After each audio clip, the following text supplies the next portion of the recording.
Јавен обвинител од Тетово заедно со екипа од СВР Тетово и надлежните инспекциски служби врши увид во фирма лоцирана во слободната индустријска зона во близина на Тетовското село Сараќино, каде што вчера беа затруени 220 работници од фабриката Леар.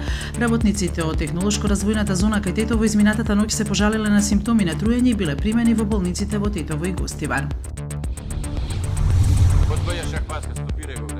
Председавачот со собраниската седница Трајко Велјановски на денешното продолжение и го исклучи микрофонот на пратеничката од СДСМ Јагода Шахпаска додека таа говореше за неуспесите на ВМРО ДПМНЕ во здравството. Тој побара од службите да биде стопирано и времето.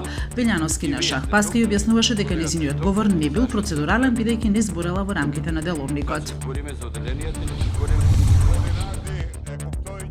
Ситуацијата во Македонија би можела да излезе од контрола, бидејќи председателот на државата, на лидерот на втората најголема политичка партија, одбива да му го даде мандатот за формирање влада во која би учествувале партиите на локалните албанци, изјави албанскиот премиер Еди Рама во интервју за швајцарски весник. Во врска со обвинувањата дека се меша во внатрешните работи на една земја, Рама потсети дека Албанија не го довела никогаш во прашање името на државата, јазикот или идентитетот.